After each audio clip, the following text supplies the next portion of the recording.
So the Fed has spoken for now. Ben Bernanke will continue buying $85 billion a month. Future buying could get this increase. It could also decrease as the economy warrants. This is a new wrinkle, suggesting the Fed could buy more. So why the change? Let's ask our panel of pros. First, our closer, Josh Rosner, banking analyst at Graham Fisher and Company. He correctly called the housing crisis back in 2007. Jeremy Hill, managing director at TF Market Advisors. Brian Edmonds, head of interest rates at Cantor Fitzgerald. And Bloomberg News economics editor Mike McKee. Mike, a.k.a. Fed Watcher himself, in-house. Yeah, this is a great lineup. I told you we've got a good panel today and a great show. A little perspective. What happened today at the Fed? Well, the markets aren't reacting to this because it's not a game changer. The Fed does not like to surprise the markets.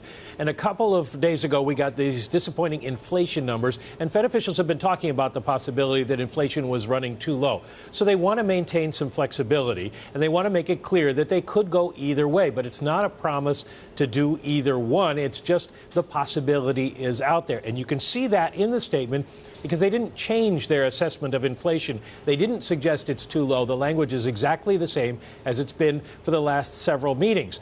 What was interesting and where you did get a little bit of a market reaction was in the fact that this language today did not degrade their economic assessment.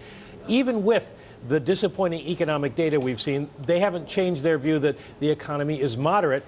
They're saying basically it's Congress's fault that we're seeing this right now. In a very unusual line, they say fiscal policy is restraining economic growth. If it weren't for sequestration, we'd be in a lot better shape. And you can sort of see that in the data. The ISM report today wasn't bad. It's down, but orders and production are up. Inventories are lower, suggesting more production ahead. It tells you that companies are able to meet their needs with the current level of staffing, which is why we may be getting some disappointing payroll numbers, but it doesn't mean the economy is falling off a cliff. Well, Jeremy, nice setup. And what we've seen, though, even if fiscal policy is restraining economic growth, the Federal Reserve is the actor. They're the ones actually making policy. Just the fact that they mentioned increasing the number of bond purchases, that has to at least get you thinking, because we were all waiting to hear about the exit. Well, I think inflation, as Mike mentioned, is more of a chimera than anything else. It's a fiction. A chimera? Yes. That's an SAT word. Yeah. Well done. Yes, a Greek. And what does it mean? Well, it's a Greek animal with 3 heads, but it doesn't exist, Adam. So you don't have to worry about it. All right. But you know, inflation is not on anybody's radar screen right now. And if you look at the bond markets over the last couple weeks, and if you compare them to the equity markets, you've got a lot better performance in buying U.S. 10-year treasuries than you have in buying the S&P, basically a 7% versus 2.7% performance. So I think the market realizes that inflation is nowhere near on the radar screen. And notwithstanding today's Fed statement, which we think is actually very benign and really doesn't change anything, because I think anyone who thinks that the Fed wasn't potentially going to increase purchases as well had misread previous statements.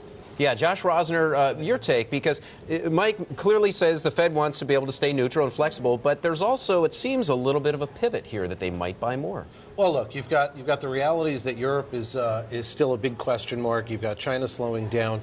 You've got the sequester as an ongoing drag, and I think they want to keep their options open. You also have to remember the Fed is just as reliant on data on a monthly basis as the rest of us are, and so they want to keep their options open. I think that's really what you're looking at in this statement.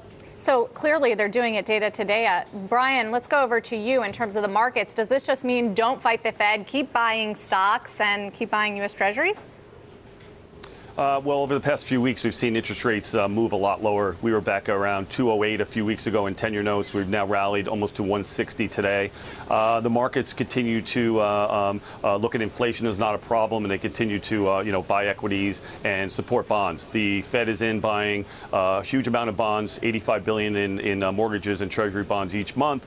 I think today's decision to kind of go even-handed on whether they can increase purchases or possibly pare them back, gives them some flexibility, because I think there is a problem in that the Fed has bought a tremendous amount, increased their balance sheet in a big way, and to what end? The economy is still slugging along, probably doing better than it would have done if the Fed had lower interest rates, but lower interest rates in and of themselves don't seem to be a panacea for this economy. Where do you come down on the debate about whether there's a bubble in the fixed income markets because of what the Fed is doing?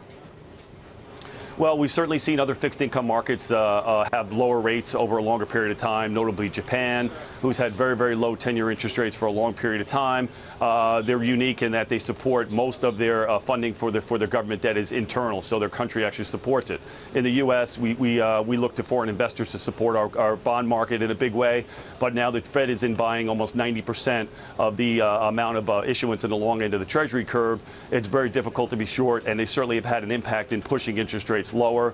I guess if they continued to buy or ramped up their purchases, would it have the economic impact they're looking for? You know, I think when they talk about fiscal policy, it's not just about sequestration. I think it's about about our politicians getting their act together in terms of entitlement spending, in terms of producing reliable growth that can help this economy move forward without the hindrance of fiscal policy. Jeremy, you and your partner Peter Chur at TF Market Advisors, known for particularly pithy reports that come out every morning. Give us a sense for what tomorrow morning's report might look like as you ponder the possibility of the Fed spending even more than $85 billion. Oh, he's moving on to the ECB. Well, that's right. Which is yours, yeah. That's right, actually. As we look at what the Fed's doing right now, I think our snarky take on it would be, let's look even a little bit further. Let's see what's happening to the ECB tomorrow. And listen, if I'm somebody sitting in Paris who's running the Minister of Finance or in Italy, I'm thinking about how we can get QE in our jurisdictions as well, because it certainly helps us. Yeah, Michael McKee, what do you hear Europe, about that QE right. in Europe? Well, they can't do it. I mean, they can't directly buy bonds in the same way. I mean, they could, but it would involve the local central bank. So it's a much more difficult thing to put together. What there is the possibility of is some sort of lending directly to small and medium-sized enterprises, businesses, to try to get business going there. If there were going to be a surprise, you could look for that. But probably you'll see Mario Draghi talk about it. They may cut rates, but as Jeremy's saying, we're not going to get a whole lot out of them tomorrow. But that's actually an important point that Mike is making about the funding for lending programs. We've seen it done in Japan. It hasn't worked so well. We've seen it work in the UK, and it has arguably worked not so well also. The Fed has considered it, but really you've got to remember that they've got a very blunt instrument, and everything they're doing is trying to stimulate consumer borrowing. And consumer balance sheets are still on a relatively stretched basis. How is it, though? It helped the viewers understand how it is that the Fed buying $85 billion a month of esoteric securities that you, our grandmothers, and nobody we know would ever go out and buy. How does that actually help the consumer? Well, it should be pushing down the rates at which consumers are borrowing. The problem is that consumer demand for loans is questionable in strength, and banks' willingness to put loans back on their balance sheet is really non-existent at this point. The problem, the larger in other words, they want to make a loan and then securitize it, get it off the balance sheet as fast as possible to up their capital. Exactly. And so you've got this issue where small and medium enterprises, who should be the engine of growth, really aren't there.